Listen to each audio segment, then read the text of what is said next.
राम राम राम। आप सभी के अंदर विराजमान परमात्मा के पावन चरणों में प्रणाम। राम राम। अनंत श्री सद्गुरु सुखराम जी महाराज की अणबे वाणी। गुरु महिमा का अंग चल रहा है। महाराज फरमा रहे हैं सतगुरु का महत्व। धन मन अर्पे धन बोले मीठी मुख वाणी, सतगुरु से आधीन करे महिमा बहु आनी। प्रेम सुपिलंग ढिलाए प्रीत की सोड बिछावे, चित सो चंवर कराए भाव पर सादे लावे। जन सुखी आशीष साची सो अष्ट उमे अंग माय, तन मन दिल को सांच ले शीश निवाजे आय। महाराज फरमा रहे हैं कि सदगुरु से हमें ज्ञान प्राप्त करना है तो कैसे बनकर प्राप्त करना है। कह रहे महाराज सदगुरु के सामने आप अपने अहंकार को, अपने गर्व को, अपने गुमान को, अपने अभिमान को, अपनी विशेषता को, अपने चातुर्य को, अपनी होशियारी को हटाकर एकदम निर्बल होकर, निर्मल होकर ज्ञान का श्रवण करना, ज्ञान को प्राप्त करना। और करें सदगुरु कोई बात बताए, चाहे उस बात को भले हम पहले से ही जानते हैं, लेकिन ऐसे विस्मय के साथ सुनना कि जैसे पहली बार सुनी।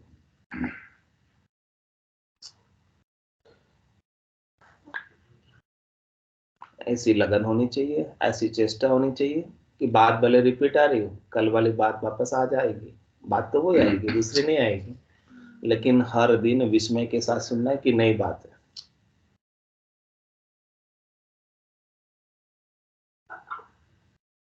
ऐसी चेष्टा के साथ, लगन के साथ सदगुरु के अनबे के वचनों को यदि अपन सुनेंगे तो उनका ज्ञान का असर, ज्ञान का प्रभाव, ज्ञान का अनुभव हमारे भीतर होने लगे और सुनने में सरसता नहीं रहेगी, निरस्ता आ जाएगी, तो ज्ञान का असर हमारे ऊपर नहीं होगा। तो महाराज कह रहे हैं कि सदगुरु के ज्ञान को आप धारण करना है तो कैसे करना है। तन मन अर्पे धन, यानी आप पूरा तन अर्पण करें, अपना मन अर्पण करें और अपना धन भी सब कुछ अर्पण करें। यानी सदगुरु के ज्ञान के सामने हम पूर्णतया समर्पित हो जाए। गुरु बेचे बिक जाए, थोड़ा सा भी अपने मन में कोई दूसरी बात नहीं, जो कहे उनकी आज्ञा का अक्षर से पालन कर। तन मन अर्पे धन का क्या तात्पर्य। कह रहे कि महाराज हम तन को तो यहाँ लेकर आ गए सत्संग श्रवण करने में, अब अपना मन का है, तन को तो अर्पण कर दिया, तन ले आए तो अब मन कहाँ है। लेकिन मन इधर उधर नहीं चला जाए, यहाँ से मन की गति बड़ी तेज है। हाँ, तन तो यहाँ बैठा है, मन कहाँ चला जाता है, कहीं का कहीं चला जाता है, कहीं का कुछ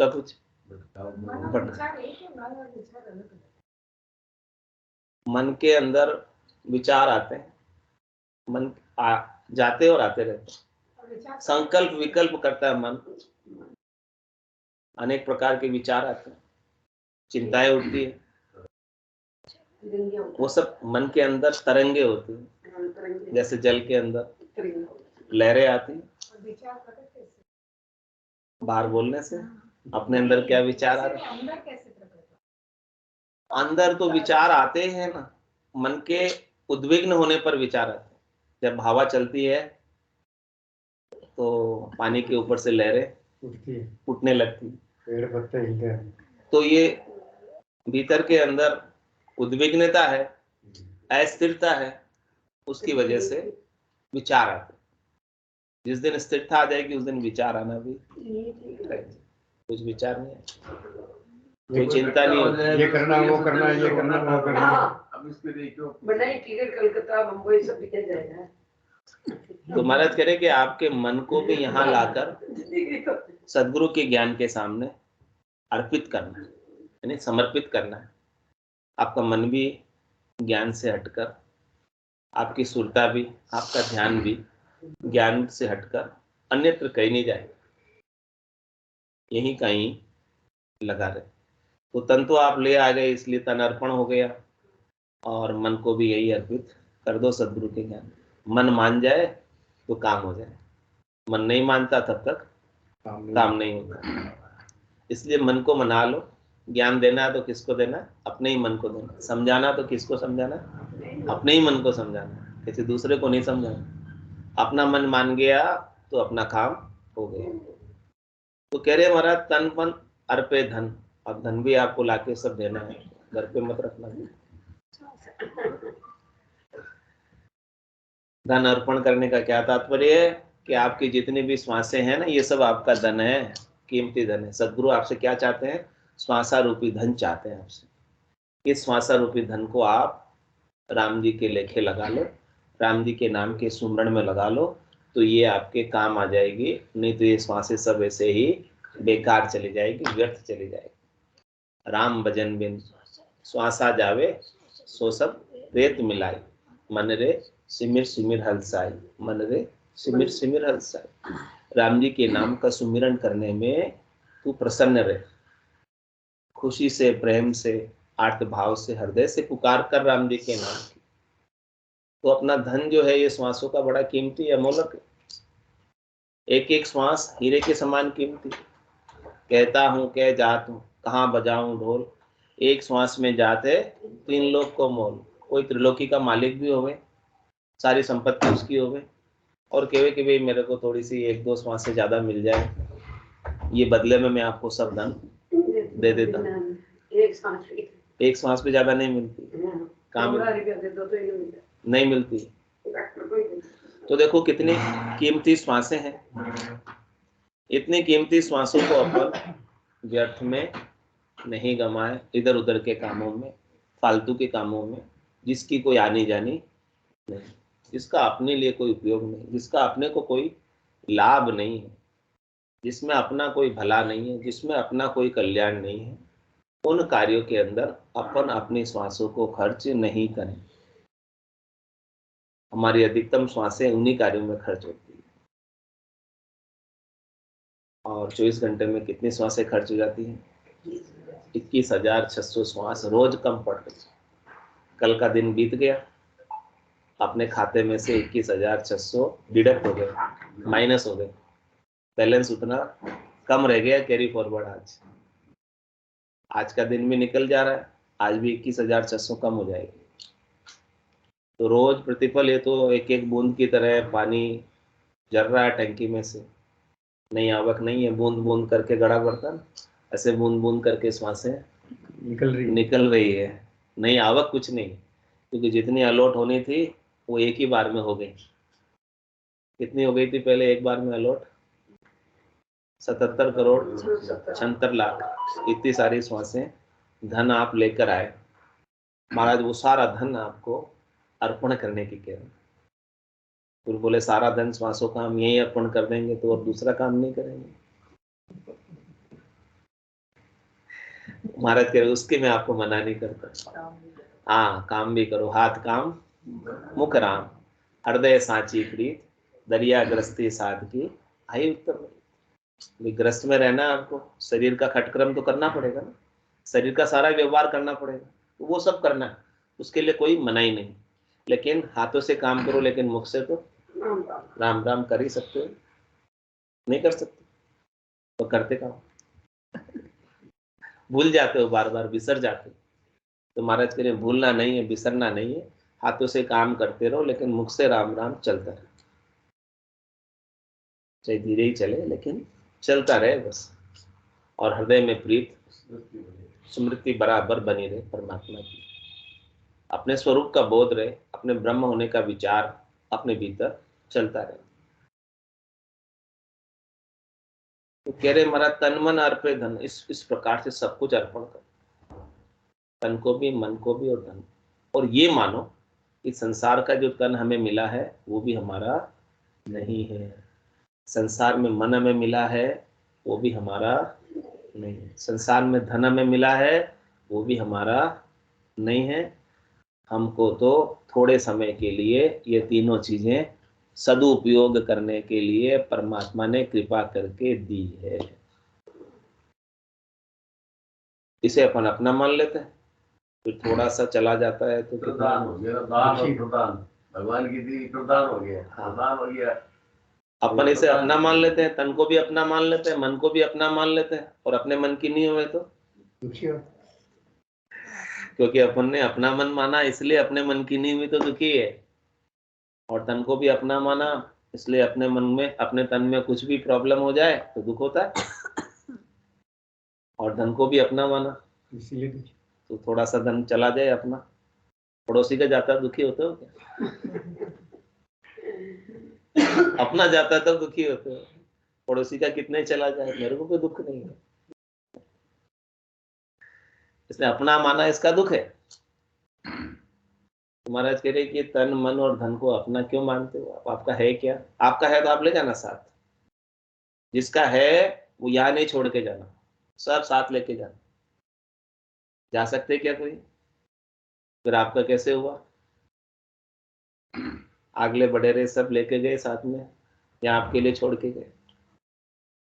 ऐसे ही आप भी छोड़ के जाओगे?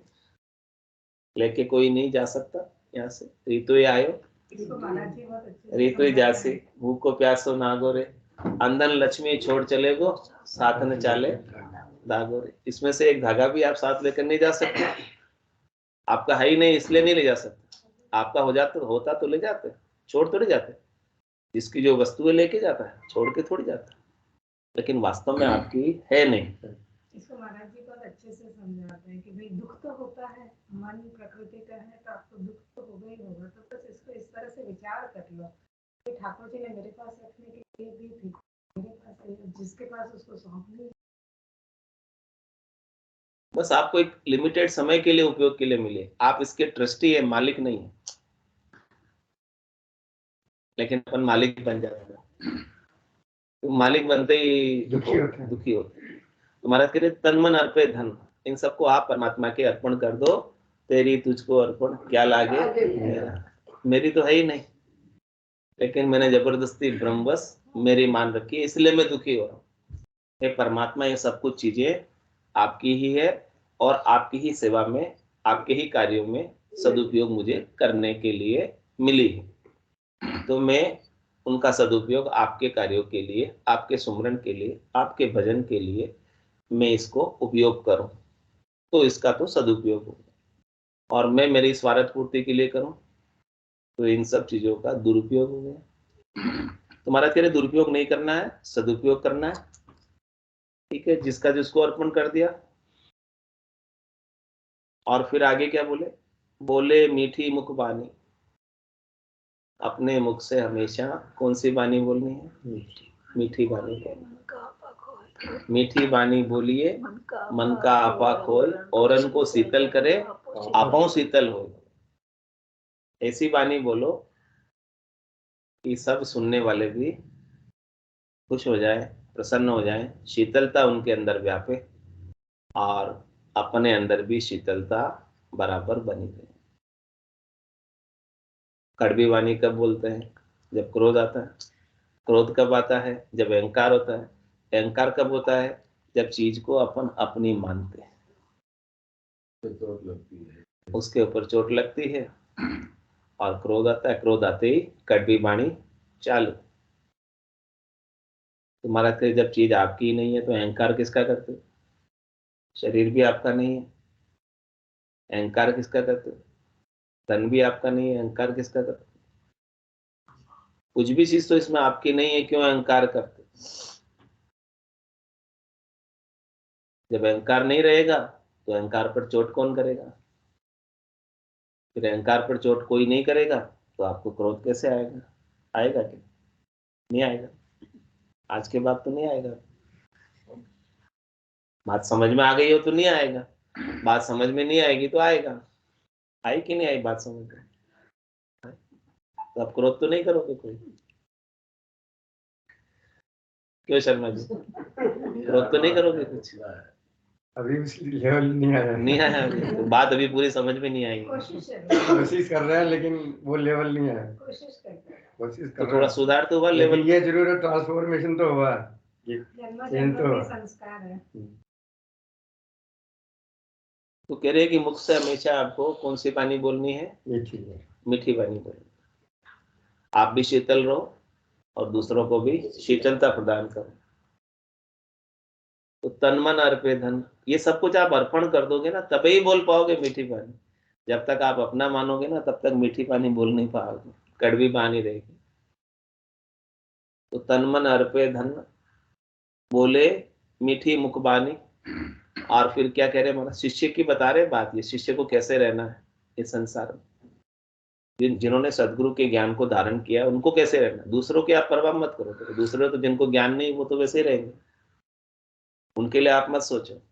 आपको अपनी सोचना है कि भाई दूसरे सब ऐसे कर रहे हैं तो करेंगे, क्योंकि उनको ज्ञान नहीं। जिनको समझ है ना वही तो सही से चलेंगे, जिनको समझ नहीं है, अज्ञानी है, उनके लिए तो आप कुछ नहीं कह सकते ना। लेकिन जिनको समझ है वो तो सही से चले। तो तन मन अर्पे धन बोले मीठी मुख बानी। फिर आगे सदगुरु से आधीन करे महिमा भगवान। और महाराज फरमाने की सदगुरु के ज्ञान के अधीन रहे, यानी जो कुछ भी करे वो ज्ञान के अनुसार तर्क सम्मत करे। ज्ञान में जैसी बात बताई है उसके अनुसार ही संसार का व्यवहार, संसार का क्रियाकलाप, संसार के कार्य सब करे और करे महिमा भगवान। और इस प्रकार से सदगुरु के ज्ञान की खूब महिमा करे, खूब सिद्धि करे, सबको बताए। जितना लाभ आपको प्राप्त हुआ है उतना ही लाभ सबको प्राप्त होवे। उसके लिए आप बताएंगे किसी और को तो पता चलेगा, नहीं बताएंगे तो पता नहीं चलेगा। तो महाराज फरमाने के हमेशा आपको सदगुरु के ज्ञान की महिमा ही करनी है। यदि आप इससे लाभान्वित हुए हैं तो थोड़ा सा भी यदि आपको लाभ मिला है तो आप उसकी महिमा करनी चाहिए। और कह रहे महाराज प्रेम सु पिलंग ढलाए प्रीत की सोड़ बिछाए और चित सो चवर कराए भाव प्रसादी लाए। कह रहे महाराज प्रेम के साथ आप भजन करो और प्रीत की चादर उस पर बिछा दो। प्रेम और प्रीत दोनों पूर्ण। प्रेम से ही परमात्मा रिश्ते हैं, राजी होते हैं, प्रसन्न होते हैं। प्रबल प्रेम के पाले पड़कर प्रभु को नियम बदलते देखा। अपना मान भले टल जाए भक्त का मान नहीं टलते। ऐसे प्रेम के साथ, प्रीत के साथ ज्ञान को श्रवण करना है और साधना और भजन करना है और चित्त सो चंवर कराए। आपके चित्त से चंवर डुलाना। आपका चित्त जो है सदगुरु के ज्ञान के अंदर झूलता रहे, सदगुरु के ज्ञान के अंदर आनंद ले, डूब जाए उसमें, आनंदित रहे, प्रसन्न रहे, मुदित रहे। उसे कोई रोग शोक दुख त्रास व्यापे नहीं चित्त में। चित्त में कोई दूसरी बात, दूसरा विकार कुछ आए नहीं। इस प्रकार से प्रेम प्रीत के साथ चित्त हमेशा परमात्मा के नाम के सुमरण में, सदगुरु के ज्ञान में लगा रहे। चेता हमेशा हमारा ज्ञान और ध्यान में लगा रहे। चित्त में कोई विक्षेप आए नहीं, चित्त में कोई अवरोध आए नहीं। सबसे ज्यादा वर्किंग ही ब्रेन पे ही करनी, ब्रेन पे वर्किंग करेगी तो सब सही है। वही मुख्य चीज है, वही खास चीज। और कह रहे भाव प्रसादी लावे। भाव आपका प्रेम का भाव बन जाए तो महाराज फरमा रहे हैं कि आपका जो भाव बनेगा परमात्मा के प्रति, नाम सुमरन के प्रति, भावों की वैल्यू, जितने अधिक भाव से आप भजन सुमिरन करोगे उतना अधिक परमात्मा का प्रसाद, लाभ, कृपा मिलेगी। जितना श्रद्धा और विश्वास होता है, जितना भाव होता है, उस भाव के अनुसार सबको फल प्राप्त होता है।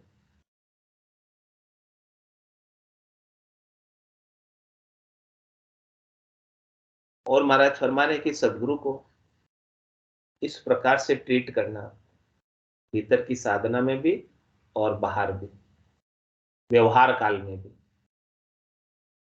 कि आप उनका आदर सत्कार प्रेम से करना है, प्रीति से करना है, और चित्त में हमेशा उनके प्रति आदर का भाव रहे और भाव से उन्हें भोजन प्रसाद भी पवाएं। ऐसा नहीं है कि सगा पुरुष से खीर साधु को राब पिलाई। सगे संबंधी आते हैं, पावने पीर आते हैं, उनके लिए क्या बनाते हैं? खीर बनाते हैं, हलवा बनाते हैं। और कोई साधना करने वाले, भक्ति करने वाले जन आ, चलो इनको तो राबे दे दो, चलो कोई खास बात नहीं। तुम्हारा कह रहे कि आपके अंदर भाव है तो आप उनके लिए भी खीर बनाएंगे, हलवा बनाएंगे, भाव आपका प्रकट हो रहा है उससे। जैसे सगे संबंधी के लिए बनाते हो, भाव होता है उनके प्रति, इसलिए बनाते हो। तो कह रहे साधु जन के प्रति, साधना करने वाले, भक्ति करने वाले जनों के प्रति भी आपके अंदर इतना आदर का भाव होना चाहिए कि उनके लिए भी आप अच्छे से अच्छा बनाओ, प्रेम से बनाओ, भाव का प्रसाद उन्हें भी पवाओ। यदि आप अच्छे शुद्ध भाव से, अच्छे भाव से बनाकर पवाओगे तो बदले में आपको उनके ज्ञान का लाभ। ग्रस्त का क्या जा रहा है? भोजन प्रसाद ही तो पवाना है, साध को और क्या चाहिए? बदले में वो आपको अमूल्य ज्ञान की सारी बातें बता देगी, अद्भुत विलक्षण। तो आपको साधना करने वाले, भक्ति करने वाले जनों के प्रति भी ऐसा भाव अपने भीतर बनाए रखना है। और कह रहे महाराज, जन सुखिया शिष्य साच सो अष्ट उमे अंगम आए। कह रहे इस प्रकार से जो सच्चा शिष्य है, इस प्रकार का जो भाव सदगुरु के प्रति रखता है, सदगुरु के ज्ञान के प्रति रखता है शिष्य, उसके महाराज हमारे के सारे अंगों के अंदर उमंग आ जाती। 8 अंग उसके, 64 लक्षण उसके शुद्ध हो जाते। अलग अलग अंग लक्षणों को शुद्ध करने की आवश्यकता उसे नहीं रहती है। सदगुरु के ज्ञान के प्रभाव से, सदगुरु के आवरे से, सदगुरु के आभा मंडल से, सदगुरु के सुरता से, ध्यान से उसके भीतर 8 अंग 64 लक्षण प्रतीत होने लगते हैं, उसे स्वयं अनुभव में आने लगते हैं। उसके अंदर ट्रांसफॉर्मेशन, सुधार अनुभव में आने लगता है। कौन कौन से 8 अंग उसके भीतर परिलक्षित होते हैं? कह रहे महाराज, साच है, शील है, दया है, संतोष है, चरणा है, प्रेम का भाव है, प्रीत का भाव है, वैराग्य है। ये सारे 8 अंग उसके भीतर प्रविष्ट हो जाते हैं और उसके भीतर से काम, क्रोध, लोभ, मोह, अहंकार, ये सब बाहर हो जाते। अच्छे अंग लक्षणों का प्रवेश और बुरे अंग लक्षणों का निकास। ये किसकी कृपा से होता है? सदगुरु की कृपा से। सदगुरु के ज्ञान के प्रति अपना आदर का भाव रहे तो ऐसे अंग लक्षण अपने अंदर स्वतः ही प्रकट होने लगते। और ऐसे अंग लक्षणों का लाभ किसे मिलेगा? साधना करने वाले जन को ही मिलेगा, भक्ति करने वाले जन को ही मिलेगा। किसी के घट के भीतर 8 अंग 64 लक्षण बहुत अच्छे हैं तो उसका लाभ उसे स्वयं को मिलेगा, सब उसे चाहेंगे। हाँ, जो उनके संपर्क में आएंगे, हाँ, उनको भी ऐसा ही लाभ मिलेगा। तो महाराज हमारे जनसुखिया से 708 उमे अंगमाय और तन मन दिल को सांच ले शीश निवाजे आए। महाराज फरमाने कि इस प्रकार से तन मन और दिल को सांच से सदगुरु निवासते। 45 सांच से सदगुरु निवासते। तन में, मन में, दिल में उनके सत परमात्मा सत राम जी, सतनाम निजनाम कुदरत कला नेचर, जो हमेशा बना रहता है, जिनका आनंद कभी घुटने वाला नहीं है, ऐसे आनंद से सदगुरु शिष्यों को निवासते हैं। यानी शिष्यों के भीतर ऐसा आनंद प्रकट हो जाता है। तो ऐसे आनंद को प्राप्त करना है तो तन मन अर्पे धन्य बोले मीठी मुख बान। अपने को ऐसा व्यवहार सदगुरु के ज्ञान के साथ करना है ताकि व्यवहार काल में हमें इससे लाभ मिले और हम परम पद की प्राप्ति इसी शरीर से, इसी जीवन से कर लें। 45 हरजस पदरा कल्याण तीन। मन रे सिमिर सिमिर हल साई रे, मन रे सिमिर सिमिर हल साई। राम भजन बिन श्वास जावे, राम भजन बिन श्वास जावे।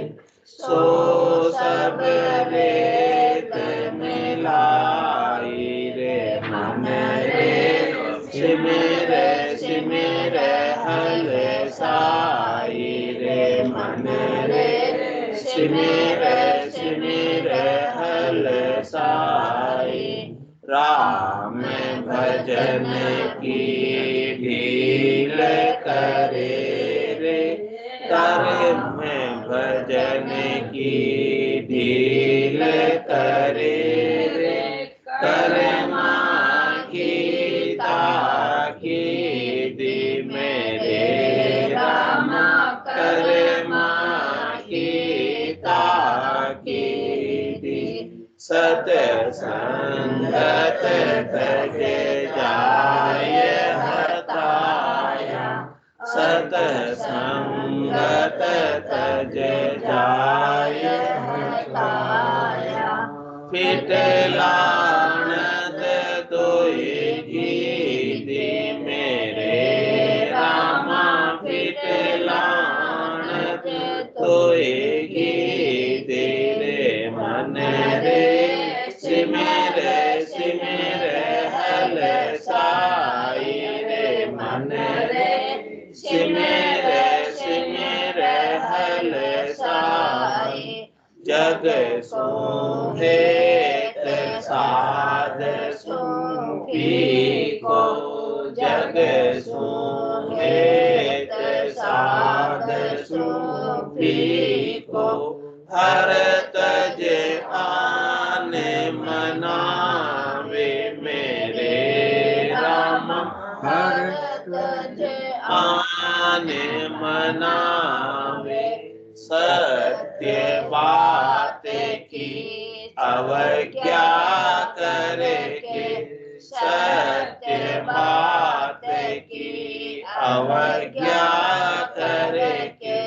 विषय बात मन भावे मेरे रामा, विषय बात मन भावे रे। मन रे सिमिर सिमिर हल साई रे, मन रे सिमिर सिमिर हल साई। सो ये रहे के जोड़ चलावे, सो ये रहे के जोड़ चलावे।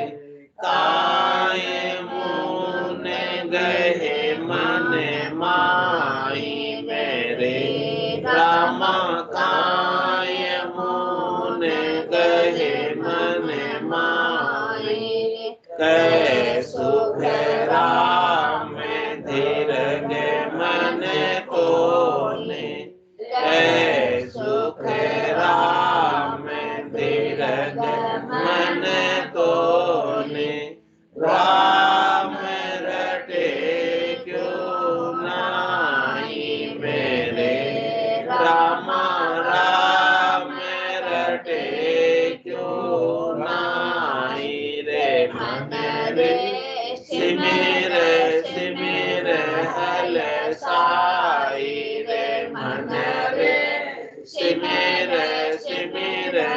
हल साए। राम भजन बिन श्वासा जावे। राम भजन बिन श्वासा जावे। सो सब रेत मिलाई रे रामा। सो सब रेत मिलाई रे मन रे। सिमर सिमर हल साई रे मन रे।